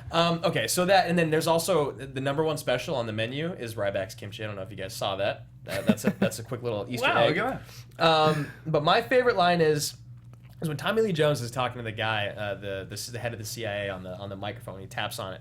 He's like, "You tried to kill me, you son of a bitch!" Like he says, he freaks. You're like, it's a high. Like Jesus, Tom, calm down, man. So welcome to the revolution. Welcome to the revolution. Yeah. I love that line. Yeah, it's a good line. It's a very good line, and it's a nice reversal in the delivery. Tommy Lee's fantastic. He's clearly the best actor in the There's movie. a weird line out there about like something they called him Roadrunner because he never been caught. And Yeah. he goes, like, meet. I And actually I'm really like, yeah, and I'm like, wow, you know, to deliver that line, that's like a corny line for him right. to deliver it that well. I was like, oh, I noticed it. never Yeah. been caught. You know, Yeah, me- you're like, damn, all right. There's so many good lines I'm trying to pick. Like, I figured you may have said the Busey line of the "Do I look like I need a psychiatric evaluation?" that's a great line. That's a great one. Yeah. "Wake up the president" you mentioned before Yeah, is yeah, a good yeah. one. "I'm a lowly cook," great line. When Erica Leniak answers the phone, she's like, "He's in a gunfight. Can I take a message?" It's just the corniest, dumb, funny line. that shit was about hilarious. That's a That was line. good. But I must say, I don't even have the exact quote. Maybe you guys could help me.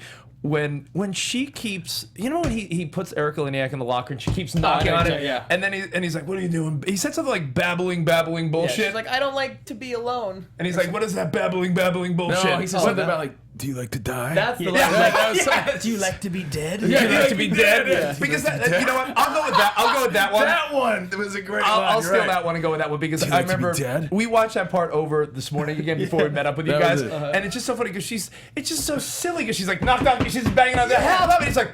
He's like, "Stop doing that. Close the door." She keeps doing it. He's like, "Do you like being dead?" Yeah. Like, it's just so children. It's so bad. It's a horrible All line. right, that was a good one. I like that. That's feel all of them, like right? guys, I gotta be honest. I feel like I wanted more of that. I wanted more of that Seagal cheese. Like I was like, oh, here Right. comes the line. I feel like I was waiting, like edge of my seat, not for the explosion, for the line. Like, oh, Right. give me the Right, Seagal like, line. So And you I feel wanted like a there was little only- bit more of "get my pies out of the oven"? Yeah. I feel like there was only like 2 or 3 of those in this movie. I'm so glad you said that. I do actually love that have line. that written down here. I have pies burning. I said that's a tragedy we don't talk about much in this movie. There were 2 pies that burn. Like all the guy had to do is take the pies out Yeah. before they burned, and he waited for them to burn He doesn't care. to take Didn't them out. give a The shit. guy ended up dying, guy's and an I idiot. felt That guy a was an little. I felt a idiot. little less bad that he died because he just wouldn't take the pies And out. Seagal's bouillabaisse got soiled by Busey's phlegm. Oh yeah. That was harsh. That was a So low blow. we don't have a tremendous amount of time to cover rankings, but I will say that next week on our rankings, you guys will get both the ranking of this movie, and I don't think either of us are going to rank Krill, right? Busey's probably... He's going to rank for I'm you? not positive. I'm not positive I'm going to rank, but I'm pretty sure Ryback and Tommy Lee both make it. Ryback, Under Siege 1, Ryback will for sure. I'm guessing he's somewhere in the 20s for me, and then Mm-hmm. I'm also thinking that Tommy Lee Jones, he'll probably be somewhere in the teens, like 17th or 18th. Higher, yeah. And then I think this movie, though, I probably put it like 30th, 29th, Makes 30th, sense. right in that range. Okay. I think it's. I I think I probably put ranked it, all of them a little higher. I think I put it behind The Taking of Pelham 1, 2, 3, and in front of John Wick. In front of John Wick. Yeah. Interesting. All right. Well, I'll save mine for next week because I honestly don't know exactly where I'm going to place them. But let's get into recast. So again, Yeah. let us know who won the last segment on favorite line. Recast. We're gonna take the 4 premium roles. The only one that we could have done we didn't was Cole Meany. Yeah. But we're gonna take the girl, the star, and the 2 villains, and we are gonna recast them with modern day actors if you were to remake this movie. So to save time because we're running long, let's sell it, pitch it, and then we'll move on. Then we'll all discuss the choices at the end. Cool. So I'm going to hop in with Erica Elenick. Miss Kate Upton. Solid. Why not? Yeah. If doesn't want to see those boobs? If she would agree to do the movie, yeah, I would love to watch I that. think she would. She's doing that stupid Game of War. Yeah. If she was in Under Siege with the rest of this cast that I've got drawn up here, I Here's the think she'd be into question: it. if they remade Under Siege and she was the cast as the role, and they were like, "You have to show your tits," and she said no, do you take her out of the movie? Yes. Yeah. Absolutely. Wow. Okay. Well, I think in this, well, actually, it's tough because if it was made now, no. But if it was made in the 90s, yes. Yeah. So you needed tits. You had to. That was the part thing. It was part of the formula. Part of a 90s action Absolutely. movie. All right. What do you got, brother? Okay. Well, you mentioned John Wick a little while ago, and I was thinking about I love Keanu, and I was like, I feel like he could play that Erica role. Linnick.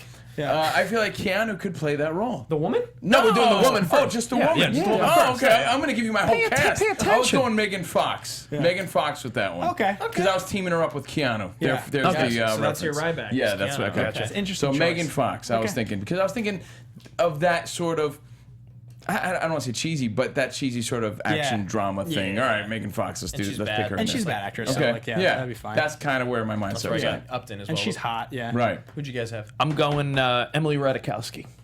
The girl from the Blurred Lines video, she was in. She was in Gone Girl with Ben Affleck. Ben Affleck, you know Right. she'll get naked. She's got one of the most perfect bodies, and you know she's down for this type of role because not only the Blurred Lines video, Right. which made her popular. The sex scene with Ben in Gone Girl Right. was just she's hot, and I think smoking. she would make it a very sexy role. And I don't think that role needs a great actress, so you could just put eye candy in there. I changed mine up. So what I decided if you were going to remake this movie, because like I said, I don't think you can make it the like way this it cast. used to be made. I think that you would have to go a little bit more of a comedy tone with the movie in general. It would have to be a little more self-aware. So I decided to go with Emma Stone in this role because Okay. I think she's good. She's in shape. She's funny. Like I mean, she already is very pretty. So if you make her a little more playmatey, maybe she gets a spray tan or Well, and something the like biggest that. problem with Erica Linnick in this is that she has all these lines with comedy in them, but she's not a good actress. Well, I think Emma it- Stone could really milk those moments. I think it'd be funny too if Emma Stone was like, he's like, you were Playmate '89, and she's like, I don't know how it happened. I mean, I don't know how I'm here. It happened. Okay, like I think that'd be funny. Yeah, I think she'd be absolutely. great. You know, it's funny. We talked about the lack of ass in '92 with this casting, but there's a lack of ass even in our recasting of Yeah. Yeah, movie. no one put a Upton's big pretty booty. curvy, Yeah, isn't she? Upton might have but she doesn't have a big booty for even a more voluptuous girl. a bit of a back crack. Love Kate Upton. Yeah, Let's, yeah, But she's not even my type. All right, Busey. Yeah. I got a good Busey. I like my Busey too. Really? Yeah. Then let's go first. Who do you have? I went with Thomas Hayden Church. Oh, he that's a has good to- one. Church, He really? has to be a little goofy, and he has to be overshadowed completely by the Tommy Lee Jones character. I swear to you, I'm not just saying this. I was thinking the same thing today. Yeah. It's just his name wasn't coming to me. I swear to God. I was like, the dude from Daddy, he was just in Daddy's home. He's like a little goofy, and he plays like kind of like pathetic, but thinks that he's kind of the hotshot really well. I just think it's funny, and like I think if you have a really straight-faced, kind of crazy, legitimately solid actor ahead of him, I think he would be good with the role. I mean, he's no Busey, but Right. who is? I want Mickey Rourke Okay, so for the exact same reason of Busey. because he can choose when not to be able He's to act. crazy and he's terrifying to look at, and he's a Yeah. good bad guy. Yeah. Yeah, you know what? You guys have way better answers than that. I'm trying to decide between two. I'm just picturing someone that could be a little demented Busey Alf? style. Alf? No, not Alf. Hogan? Demented Busey style. But maybe I'm a little jaded because of Homeland. But I feel like Damian Lewis. If Okay, Damian sure. Lewis might be able to do it, or Eric Skarsgård from True Alexander Blood. Skarsgård. I'm sorry, Alexander Skarsgård. Eric I feel Northman. Eric Northman. I'm sorry. Yeah, I feel like he might be able to pull that off. You got to keep in mind, take him out of the characters you know them in. I think he could play a little bit of a psycho Completely. type of guy. So I think Skarsgård might be my answer. Okay, what do you got? I actually have Busey's son. Why not? I mean, Jake Busey. Jake Busey. He's got the, that takes he's got it around the teeth. right He's there. got the look. He's got the face, and it's like it's that familiarity of the Yeah. character. Put him in there. Why not? It's homage to his That's dad. a beautiful It's a fucking layup, Covino. I like Yeah, that. that's I mean, real I good, man. I was on the Hayden Church thing, but I went off. But you were like, I'll just give you this. Yeah. You were like, Jake Busey. you were like flares away. And What then, was the last thing I saw him in? I don't know. Jake Oh, it's been a Busey? long Yeah. time. Starship Troopers? Yeah, I was just saying when he gets his hand stabbed. Right? Yeah. I think it's time for a comeback. Rich, who do you got for Tommy Lee Jones?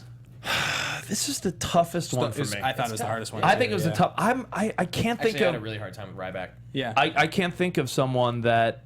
I can't think of someone that would play that role. I'm thinking someone because it's going to be a rock star, right? It's going to be someone. I went way different. I had one angle, and it was to go different and say, if this movie was made now, would it be a throwback rock star or would it be a hip hop artist? Because you may say, Interesting. Can you cast it a could black be dude in either. this role? Yeah, it could Because absolutely. maybe I'm trying to think of who with Skarsgård. Maybe some guy that was posing as a rapper, not a rock star. Sure. And then maybe you go. T.I. Yeah, right. Common. Man, maybe you go with like an Ice Cube. Ice Cube. like someone that I'm just trying to think now. I had such a hard time with this. Yeah. If you went white guy that played like a rocker, maybe like. But James Franco's so young. I'm thinking someone that can play like a rocker guy and do it. I don't know. Here, my thought was this: like he's crazy, but I just want to defend that role. He's crazy, but you have to be able to defend that A, he could carry the crazy part, and B, you actually believe he's capable of being like a criminal mastermind because he has to be intimidating. So I went Christian Bale. Oh, that's a good one. Wait, but who is your Busey again? Thomas Hayden Church. Okay, so he's kind of ages are goofy, close. and then Bale can come in all just like crazy and nuts, and he's good at being crazy, but he's a great actor, and he's totally believable as being like a psychopath who could like take down a ship. So he's like your star power in that role. Yeah, that's good. I like that. What do you got? I actually went with Mickey Rourke. I had the opposite of I thought you. about switching my two because I have Jeffrey Dean Morgan. For Tommy Lee, and I thought about switching the two of them. Yeah, but I think it's important that Rourke plays Busey's part. Jeffrey Dean's sweet. He's sweet, and he's gonna be Negan. It's like a time like he's gonna be the A-list in this movie soon. Were you going through? See, my mindset here was going through some of my favorite TV shows and thinking who could play that character. No one popped out at me. I went through Walking Dead. I went through every show we watch, and I was trying to think of someone that could How about play. Shane, John Bernthal? Yeah, Like John a Bernthal. Honestly, Badass. Jonathan Banks could play one of these roles. Yeah, but I thought He'd he be was like a little a good too Cole old, Meany, though. He was like a little old. Good Busey, maybe actually. Yeah. All right, this is it. Ryback. So we already know that Covino's got Keanu, and any defending the decision? Yeah, I was gonna say. I could just picture it, and I was thinking the whole John Wick thing. I was like, I could see him doing that and pulling off that same sort of character, that same sort of role in today's world. Fat Keanu would be Fat sweet. Keanu. Yeah, I saw Keanu doing that. I think there's an obvious answer, but so I feel like it's too typical. But I feel like this is The Rock. I feel like Dwayne Johnson. Yeah, man. But I guess I feel like he'd be fun about it, but at the same time there'd be that bit of humor, very San Andreas like, that role, you know. I'm gonna Don't you hop think on that's that. too dry of a role for a Rock, though? Well, no, that's why I'm gonna hop on it. Is because The Rock when he plays comedy is great. Yeah. But The Rock when he plays action seriously is not great. Him in Furious is fun. Yeah. But him in Walking Tall and Shut up, Walking Tall's amazing. it's not a bad movie, but The Rock just isn't great as a leading badass action hero. He's not. So if he were to take on a role like this, to where he's got to own it, he's got to really he's got to say the stupid line. Because can you picture him in the kitchen and then being like, look at this big guy in the kitchen, yeah. he's ripped, and it's like, why is he the chef? And then we're like, can we trust him? Like you can picture it, it being so obvious. Like why is the chef bigger and stronger and crazier than everyone here? Even though he's like not ripped, so he's like just like it's so silly. Yeah, I know. Yeah, you can hear The Rock sitting in the meat freezer, being like, those are gunshots, Private. You know, just, he'd be good. Yeah. All right, so I ended up going with Idris Elba here. I thought Idris Elba, because I wasn't gonna make his character too any more comical than the Seagal role. He's got some of these hammy lines, but he doesn't talk that much. He's pretty quiet. I think he's too good. You might be right. I sort of have faith from watching him as Stringer Bell, I love Stringer. A little more range. I have faith that he could open up and be a little goofier as a lead hero. By the way, I just remembered one of the lines that none of us ever mentioned that I just need to say it because we never said it, is when the one guy's like, I'm not doing it. And he's like, it's the Navy, remember? It's not a job, it's an adventure. Yes. That's Meatloaf from Blood In, Blood Out. Yeah, that's the dude who's a Damien Chapa. Yeah. Whatever his name is. I actually meant to write that down, but I just totally forgot. I just forgot about it. So till now. good. So Idris Elba was my choice. So did we all? We all went. Yeah, I think we all that's went. it. That's Recast. So #MasterRecaster at AMA Podcast and let us know which side of the table did better. Well, we both had Mickey Rourke. At least we agreed that he belongs right. in the In movie. some We both capacity. had In The some Rock, capacity. and You got to remember, we've used most of these action actors 50 times in these podcasts. So, I'm trying to think of actors that took on that psycho role once and it either fell flat or it was good. And someone that came to mind, not that he'd be good, but remember, didn't Dane Cook do like a thriller where he was a psycho? He was in Mr. Brooks. Mr. And Brooks. he was a pussy in it. And I'm just trying to think of guys like that where they're guys that you don't... Costner was good in that, though. He was creepy. Yeah, I'm just trying to think of guys that took on that creepy role one time and it's like, oh wow, they were actually...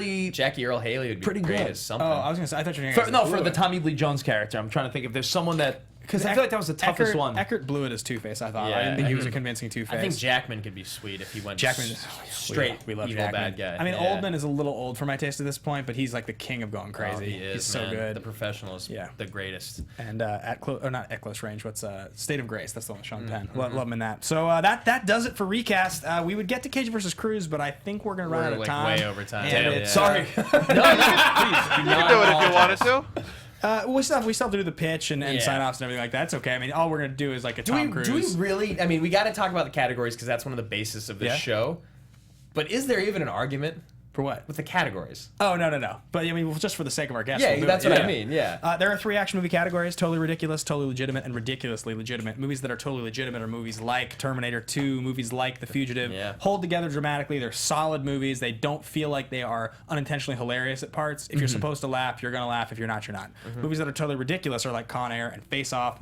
You kind of just laugh the whole time. It's almost impossible to take the movie seriously. Face Off is a great example of what you're saying. Yeah. Which is funny because Face Off is one of the highest reviewed movies that we've done out of. It's like in the 44 90s. I like Oh, it's a Face great Off. movie. But there are times where you're like, did they just change faces? no, that's exactly. Like flawlessly. Did they love it. flawlessly just change faces? I love that. And then, of course, ridiculously legitimate, which is the middle category. It's kind of the zenith category of the show. Point Break, Speed, The Rock, Predator. These are the movies that we really talk about in this category that are they're usually rooted in at least one really strong performance or something that seems pretty legit. Yeah. But you just kind of giggle unintentionally throughout the movie. Like, it's hard not to. Yeah. But they usually end up being the favorites. Oh, yeah. Usually they're the best I think all movies. of our favorites are in that category other Yes. than Gladiator. So, which category does this movie fit into for you guys? Is there any question for anyone? I mean, it's a totally ridiculous movie. Right, Right? yeah. There's Okay. no way around we it. all agree that. There's nothing about this movie that even brings it into legitimacy whatsoever. No, it's absurd. Even the best actor in the movie, Tommy Lee, is great, but he's like not great. He's like not. Yeah. It's so funny because I had to stop. I paused it halfway in, and I texted Rich and our producer Spot. I'm like, so you're telling me the cook kills, he saves the day and kills everything? Yeah. Really? That's the Absolutely. story? Yeah. And Rich hits me. I was like, pretty much. All right, cool. That's the way it works. Excellent. So, last thing on the show we're doing is called The Pitch. Right. Now, normally we pitch 2 movies and you guys vote on them, but this week, because we pitched 3 movies 3 weeks ago, and he got Under Siege this week, so I get The Edge this week. Yeah. We're talking about The Edge next week, guys. The Edge, Alec Baldwin, and Anthony Hopkins, they end up in the woods. They're stranded. They're being chased by a killer grizzly bear. Anthony Hopkins has practical skills that he's learned from books as a protected billionaire, while Alec Baldwin's a big pussy, but he's boning his wife. He is. And he has to protect him, and they have to fight a bear, and they're chased through the woods. It's They died amazing. saving my life. I fucking love this movie. It's directed so and written good. by David Mamet, which is a lot of people don't That's know. shocking, Yeah. really. This movie's underrated. It's super awesome. 1997. Watch it. Watch The Edge. Get pumped for next week. That pretty much does it for the show today. That's us. That's it. Can we say thank you guys for having us? Thank you so much. You guys, Thank man. you. Appreciate it. Thank you so much. So Thank you, awesome. gentlemen. We want to do the Rocky thing too. Yeah, one day we got to do a sure. Rocky thing. We should do Thank it. you, Done man. 4. We'll do 3 just because of Hulk Hogan. Yeah, I'm for with you. you. The Rocky thing's Thank you. great. It's got the running scene with the short shorts on the beach. Absolutely. It's fantastic. Oh, it's awesome. Yeah, it's a good show. It's a good movie, and this was a good show today. So thank you guys so much for Thank coming you. by. Where can the audience find you guys again? Well, every morning on Siriusxm, Rush 93, 7 a.m. on the West, is him and I just BSing about nonsense for the most part. Yep. Entertainment, movie, sports, women, relationships. And tomorrow night, every Thursday Night Live here on Popcorn Talk, 7 p.m. Thank you, gentlemen. Yes, thank you guys for coming by one more time. Of course, remember to check out the Tomorrow Show, tomorrowshow.com, and that is Mondays and Thursdays from 7 to 8, I believe, unless I'm writing that down believe you're wrong. correct. 7 to 9, maybe. But tomorrowshow.com, it's awesome. Check that show out. So otherwise, we'll see you guys next week, and thank you guys again for coming. Thank you, guys. Take care. From producers Maria Menounos, Kevin Undergaro, Phil Svitek, and the entire Popcorn Talk Network, we would like to thank you for tuning in. For questions or comments, be sure to visit popcorntalk.com. I'm Sir Richard Wentworth, and this has been a presentation of the Popcorn Talk Network. The views expressed herein are those of the hosts only and do not necessarily reflect the views of the Popcorn Talk Network or its owners or principals.